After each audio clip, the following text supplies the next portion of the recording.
Retornamos hoje com mais um programa Encontro com Divaldo. As guerras sempre são lamentáveis. Todas elas são perversas. Todas as criaturas, quando entram em litígio, libertam os instintos agressivos e asselvajam-se. A guerra de 1914 a 1918 foi considerada, até aquele momento, a guerra mais cruel que a humanidade jamais vivenciou. E os estrategistas militares estabeleceram que aquela seria a guerra que acabaria com todas as guerras. Como podemos constatar, não foi exatamente isso que aconteceu.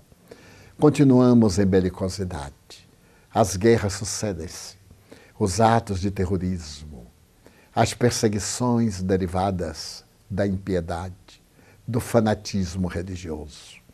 Hoje todos choramos a tragédia do Iraque, a invasão desses fanáticos mais perversos do que aqueles que fazem parte da Al-Qaeda.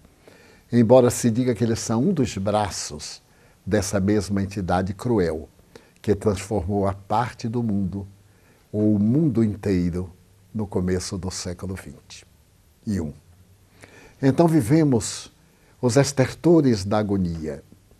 E Jesus referiu-se com muita propriedade no sermão profético, conforme Marcos número 13. Quando ouvirdes o clamor de guerras e de pestes, seriam sinais de uma nova era. Mas desejamos deter-nos numa guerra que passou algo despercebida tanto pelos historiadores como pela sociedade, e que estava embutida durante a Primeira Grande Guerra, a guerra dos turcos otomanos contra os armenos, por uma questão de intolerância racial, uma guerra de etnias entre os anos de 1915 e 1917. A crueldade dos turcos otomanos foi tão perversa e ultrapassou os limites do suportável, que nesses 2 anos foram assassinados 1.500.000 armenos. Na estatística oficial, o que pode ser entendido como uma cifra inferior à realidade.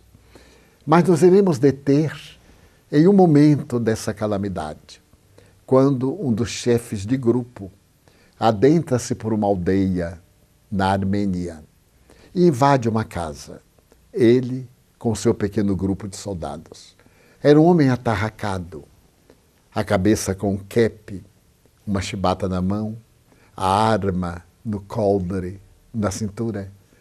E então ele entra na sala, está uma família reunida. Os pais e 2 jovens, uma de 12, outra de 15 anos. E ele, sem a menor cerimônia, mata os pais diante das 2 jovens. Pega a mais moça e entrega a soldadesca para que a violente. E ali mesmo, na praça, na rua, ela é estuprada até a morte. E a irmã de 15 anos é por ele dominada e leva para sua casa bordel. Certamente era um psicopata sexual, porque havia outras jovens escravas armenas a seu serviço. E ela ficou ali na mais terrível servidão, porque esta é uma crueldade inominável. Não mata o corpo, mata a alma, mata a vida. A vítima de um estupro, de uma violência sexual, guarda essa marca indefinidamente. Odeia o mundo e vê na criatura humana o representante daquela agressão, o animal violento que a destruiu. Durante 2 anos, ela fica a serviço desse homem rebelde, mas consegue fugir com mais 2 outras jovens. Termina a guerra em 1917, ela se evade por volta de 18 a 19, e durante os anos 20, porque a Armênia foi destroçada, ela resolve estudar. E depois de haver passado por infinitas humilhações, ela viaja para a Turquia. e termina por matricular-se na escola de enfermagem. Torna-se uma enfermeira exemplar e vai trabalhar no hospital de emergência em Istambul. Revela-se uma verdadeira e hábil enfermeira. Certo dia, o diretor da área de emergência chama-a e diz-lhe que acaba de chegar um paciente que todos recusam tratar. Ele tinha uma dermatose ou uma purulência orgânica, que as carnes se decompunham e caíam aos pedaços. O seu odor pútrido era insuportável. E ele foi jogado num quarto, numa ala distante, no imenso hospital. O diretor pergunta se ela seria capaz de cuidar dele. Ele necessitaria de uma assistência especializada. Nem uma filha seria talvez capaz de suportar o atendimento que deveria ser durante a noite e durante o dia, pelo menos nos primeiros dias, mas que ele ia morrer de qualquer forma. E ela responde que sim. Havia se dedicado a salvar vidas, a colaborar em favor de vidas. E foi tomar conta do paciente. Ele estava em decomposição cadavérica, embora ainda estivesse respirando. E ela cuidou dele com uma abnegação ímpar. Não mediu esforços, emagreceu cuidando desse homem. 6 meses depois, ele estava recuperado. Teve alta. Quando foi agradecer ao diretor, o diretor, que era um homem nobre, disse-lhe: você deve a sua vida àquela enfermeira. Foi ela, como você sabe, quem o assistiu nos momentos mais difíceis. E até hoje, silenciosa, discreta, nunca disse uma palavra. E ele foi agradecer-lhe. Aproximou-se, saudou-a, perguntou-lhe o nome. Ela disse. E no diálogo ele perguntou: mas você fala o turco, com acento armeno. Ela diz: é natural, eu sou armena. Ah, eu estive no seu país durante a guerra. Eu lembro. O senhor esteve na minha aldeia. O senhor esteve na minha casa. O senhor matou meu pai e minha mãe. E jogou a minha irmã para ser destroçada pelos seus vândalos. E de mim fez uma escrava sexual. Ele empalideceu. Então olhou-a fixamente e reconheceu. Então ele lhe fez uma pergunta atroz. Quando você me viu no primeiro momento, você me reconheceu? Sim, senhor. A vítima sempre reconhece o algoz. E por que você não me matou? Porque eu sou cristã. Eu ouvi um homem dizer que nós devemos perdoar os nossos inimigos e fazer-lhe todo o bem que não seja possível. Então eu o perdoei. Fica no ar uma questão. Eu pergunto aos nossos teleouvintes: vocês perdoariam? A questão do perdão é magna, porque ela está vinculada à lei do amor. Mas sempre que falamos em perdão, nós temos em mente respostas que não correspondem à realidade. Achamos que perdoar é conivir. Perdoar é desculpar o crime do outro, que não deve merecer correção. Acreditamos que perdoar é olvidar a ofensa, retirá-la da nossa mente. E essas conclusões, sob o ponto de vista da psicologia moderna, são equivocadas. Do ponto de vista teológico, evangélico, o esquecimento faz parte do perdão, mas não necessariamente no mesmo momento. Porque o perdão é um sentimento. O esquecimento é um fenômeno fisiológico da memória. A memória grava, produz uma moça no cérebro. Aquela marca é o registro. E por mais que queiramos apagar esse registro, ele permanece. Quanto gostaríamos de recordar em nossa existência e não conseguimos. E quanto gostaríamos de esquecer e tampouco o conseguimos. O perdão é não devolver a ofensa no grau com que ela nos foi dirigida. Psicologicamente, se alguém me agride, eu permaneço estável e não instável para devolver o petardo mental com o ódio e não desejar que ele seja infeliz e desventurado para com isso comprazer-me.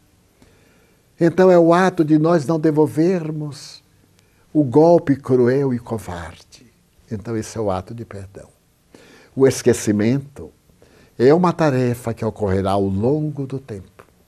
Mas sempre que vejamos o ofensor, o inimigo, nós sentiremos alguma reação, que é um fenômeno psicofisiológico. A mente recorda e o corpo reage com uma descarga de adrenalina. Independe da nossa vontade. Mas à medida que nós não cultivarmos o ódio pelo ofensor, vão apagando-se as reminiscências.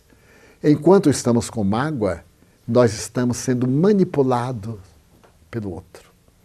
Enquanto viger em nós o sentimento de amargura, o inimigo está controlando-nos.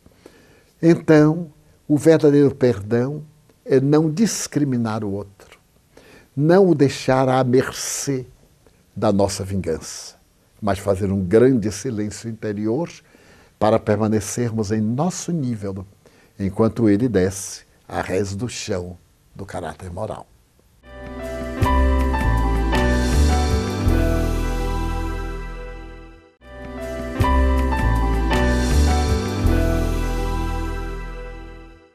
Perdoar é não retaliar, desejando no íntimo que o indivíduo pague o alto preço da sua incúria. É manter-se em paz, não permitir que o lodo da acusação e que o malefício do ato injusto perturbe a nossa paz. Mas existem momentos, como o da jovem armena, em que a desolação, a perda de sentido existencial, a vida, entram pelo ralo da desesperança e do desencanto. Que fazer? Libertar-se da situação deplorável, tirando a imagem do perturbador do nosso campo da memória. Considerando que é um psicopata, e normalmente são psicopatas, todos aqueles que perseguem comprazendo-se na desdita do outro, eles sofrem o tormento cruel desse estado de prazer com a miséria alheia. Então é necessário que a vítima compraza-se, sem qualquer masoquismo, considerando que a vítima é abençoada por Deus e à luz da psicologia espírita, temos uma solução fantástica. Ninguém sofre sem uma causa anterior. Há, portanto, o motivo pelo qual nós passamos pelo sofrimento. Naturalmente que as leis cósmicas não necessitam de alguém para que erga a clava da justiça e cobre os nossos débitos. Porque existem os fenômenos sísmicos arrasadores, os problemas morais inquietantes, os próprios conflitos, as enfermidades degenerativas, as desgastantes, aquelas que nos consomem interior e exteriormente. Quando alguém assume a postura de cobrador, já está a um passo da infelicidade. E ao executar a cobrança, é inevitavelmente desditoso, porque ele passa a ser um devedor. Por isso que a reencarnação, em nos esclarecendo as razões dos sofrimentos humanos, também nos acena com uma grande esperança. Alegre-se por redimir-se. Graças a este fato da sua redenção, você pode semear esperanças para o dia de amanhã. Somos permanentes semeadores. Da mesma forma que hoje colhemos a amargura, a perseguição daqueles que foram talvez nossas vítimas, ou das leis que foram ultrajadas por nós, e eles são os instrumentos que se permitiram a cobrança, naturalmente nós podemos agora semear também luzes e bênçãos que nos clarearão os caminhos do futuro. É a proposta da cruz. Quando nós falamos em cruz, em estado cruciforme, em estado de entrega a Deus, causa surpresa, porque a nossa é uma cultura utilitarista, é uma cultura misantropa, é uma cultura, acima de tudo, egoísta, em que o prazer tem um sentido prioritário, não a felicidade, o prazer sensorial. E todo prazer sensorial é muito rápido. Ele passa célere, como uma névoa que vai diluída pelo sol que a aquece. Então a realidade que nos aquece tira de nós a ilusão.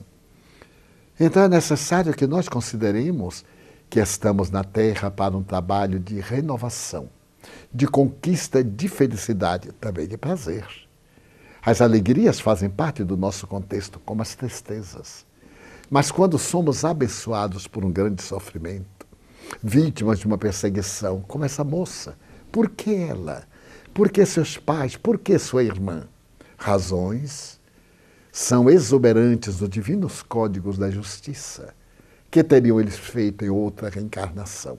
Por isso o perdão é essencial, porque interrompe a onda do mal. Senão, ficaríamos nessa roda repetitiva que os indianos chamam roda de samsara. Então vem, paga, outro cobra, vem, paga, outro cobra. Alguém tem que interromper esta roda contínua de pagamento, de sofrimento, através do amor. Então o amor dilui as vibrações torpes do ódio. Diz Allan Kardec com bela propriedade no Evangelho segundo o Espiritismo: não se pode amar o inimigo como se ama o amigo. Quando Jesus manda que amemos o inimigo e o ajudemos, naturalmente que não pede que seja o amor igual ao que temos àqueles que nos amam, porque aí entra no nosso emocional. Há um ditado um pouquinho grotesco, mas o cão fica onde encontra agrado. A criatura humana, onde é acarinhada, tem mais a tendência de afeiçoar-se. Quem é que se afeiçoa a chibatadas, a agressões, a atitudes inamistosas contínuas? Exceto se a pessoa tem uma problemática de natureza masoquista. Mas o indivíduo normal, é claro que ele espera também retribuição.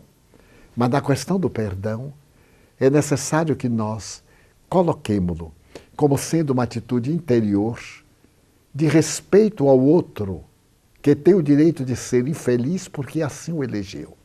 Mas que nós não nos permitamos estar na mesma faixa, descendo ao seu nível, através de uma atitude incompatível, porque do contrário nos igualaremos a ele.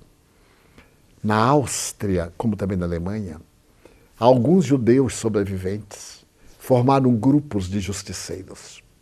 Foi um período terrível depois da libertação, porque eles conseguiram caçar os nazistas, que haviam fugido dos campos de concentrações, os chefes, e matavam-nos impiedosamente. Que eles foram iguais aos nazistas, porque nada justifica que eles tomassem nas mãos a justiça, mas que o fizessem, como Simon Wiesenthal, que organizou um grupo com o Serviço Secreto de Israel para que fosse feita justiça. Então eles eram entregues às autoridades, eram julgados dentro das leis e, naturalmente, eram-lhes aplicadas as punições compatíveis à hediondez dos seus atos. Desta forma, o objetivo do perdão é diminuir os efeitos danosos em nós. Mas se alguém injustamente nos põe para fora do trabalho, porque não gosta de nós, se alguém adultera, é tão terrível essa traição, como é que nós ficamos como vítimas? E na situação de vítimas, nós estamos muito bem, porque o outro é que se comprometeu perante a consciência. E como tudo na Terra é muito ligeiro, tudo é impermanente, logo aquele que foi elegido dá-se conta que não era o ideal. Trocou para pior, porque depois da convivência, quando o outro se desvela, nós vamos constatar que no mundo as criaturas mudam de nome e mudam de endereço, mas são mais ou menos semelhantes e algumas de valor moral equivalente. Nós trocamos de experiências de sofrimento. Conheço casos dolorosos. Uma amiga optou por trocar de companheiro e traiu o marido dentro do lar. Casou-se com outro. Só que ela não sabia que ele era um depressivo crônico e que era um sadomasoquista. O que ela sofreu no relacionamento novo, enquanto que o marido, a vítima, depois de passar pela vergonha moral, pelo dano, consociou-se com uma alma excelente. Tiveram filhos, o que não existiu no primeiro casamento. Ela, que se equivocou, também teve filhos. E ele passou a odiar o filho. Então me queixava ela. Por que eu estou sofrendo tanto? E um dia eu lhe disse, mas o que você fez ao seu marido é indesculpável. Você tinha o direito de trocar de parceiro, mas não dentro de casa. No seu leito, no leito conjugal, enquanto o marido estava viajando. E você se vincula a um amigo dele. Minha filha, tenha paciência. Gosto muito de você. E, ademais, você é espírita. Você entende das leis da reencarnação. Então, agora, resgate o erro atual. Não é de uma encarnação passada. É de há 5 anos, de há 8 anos. Resgate-o. Sofram. Ajude o novo companheiro infeliz que veio até você e você adotou fascinada pelo atormentado desejo da libido. Agora ajude-o a sair da situação deplorável que se encontra, para que não venha criar um outro fenômeno de débito para com uma segunda pessoa. Dessa forma é necessário que vejamos o outro, aquele que trai, aquele que comete o erro, como um indivíduo atormentado, que perdeu a direção de si mesmo. Eu me recordo de um pensamento de um filósofo inglês, a quem sempre me refiro, Thomas Hardy, há 280 anos, fazendo uma análise da Inglaterra do seu tempo, ele dizia que o ser humano perdeu o endereço de Deus. Hoje eu lhe acrescentaria, e a criatura atual perdeu o endereço de si mesmo, porque estamos perdendo o nosso conceito de valores. Quais são os valores éticos que nós abraçamos? Temos a resposta, todo mundo faz assim.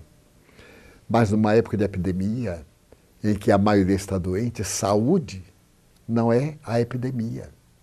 São aqueles poucos que ainda estão saudáveis, que são os remanescentes da saúde. Então nós necessitamos de valores éticos para não cometermos os deslizes que são os filhos dos vícios que tanto nos afligem. No cárcere, Sócrates disse a Clítão, eu sou livre, porque prisioneiro é aquele que tem vícios. Aonde quer que ele vai, os vícios vão com ele. Pensemos bem nisto.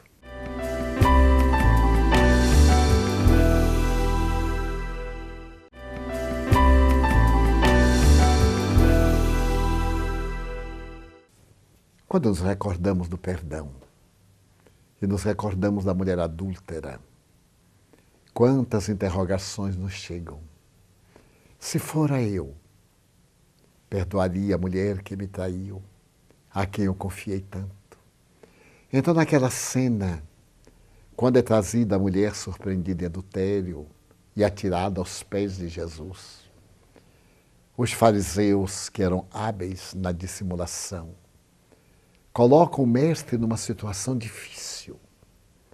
Ela foi surpreendida em adultério e a lei manda apedrejá-la até a morte. Tu recomendas o perdão. Como ficamos? Qualquer resposta que lhe desse complicaria o seu ministério e criaria embaraços à divulgação da sua doutrina. Então Jesus tem um momento sublime, como sempre, de interpretação dos fenômenos da vida, que lhe atirem pedras aqueles que estiverem sem pecados. E o Evangelho narra que começaram a sair da roda dos acusadores, a princípio os mais velhos. É muito sutil, porque naturalmente seriam os mais comprometidos. Hoje nem tanto, porque as aberrações que graçam em nossa sociedade, nas mais diversas faixas etárias, podem ser equivalentes em qualquer período da vida, depois dos 16, 18, 20 anos, 60, 80. E quando todos se vão, Jesus pergunta-lhe: ninguém te condenou? Ou melhor, ninguém te puniu? E ela, tomada de surpresa, redargui, como sabemos: não, Senhor. Então, também eu não te condeno. Agora vai e não tornes a pecar.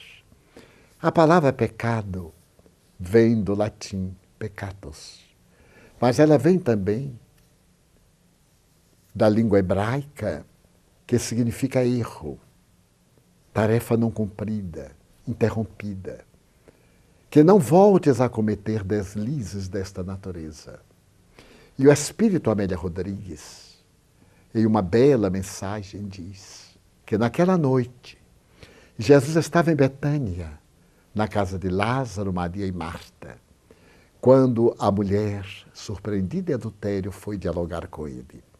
Betânia fica a 6 quilômetros de Jerusalém, pela estrada real, mas pelas estradas das cabras, das caravanas antigas, descendo o Vale do Cedron, subindo o morro e descendo adiante, a viagem é muito mais curta. E Jesus estava numa pérgola, sentado, aguardando naturalmente. Ela se acerca e vem agradecer. Ao mesmo tempo se vem justificar. Ela diz-lhe que não pecou por vício, pecou por abandono. O marido que antes era devotado, que lhe havia enriquecido o coração de ternura, agora passava as noites em bordéis. Entregava-se à jogatina. Tinha várias companhias. E levou para casa o lobo, que terminou por devorá-la. Era como se ele desejasse dela libertar-se. E aquele estranho começou a dizer-lhe coisas que ela havia ouvido dos lábios do marido. Então terminou cedendo à tentação, não ao conquistador, mas ao marido ingrato que a abandonara praticamente no tálamo conjugal. Sei que errei, Senhor, mas a culpa total não é minha.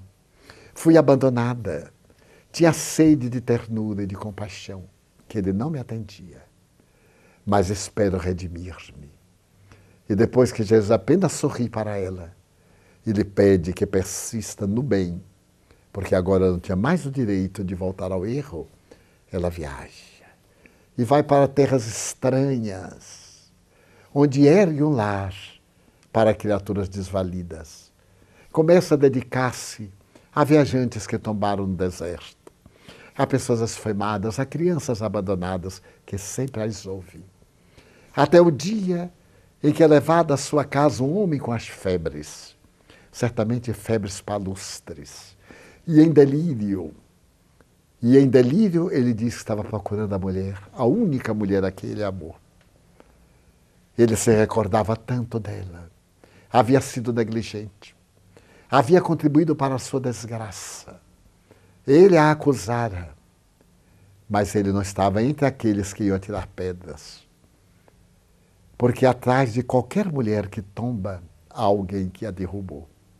Ou de qualquer criatura que não tem resistências e comete um desastre, sempre há alguém escondido que é o responsável, alguém covarde. E quando se fala da mulher pecadora, eu pergunto, e o homem pecador? Por que não falo do homem adúltero, do homem pervertido?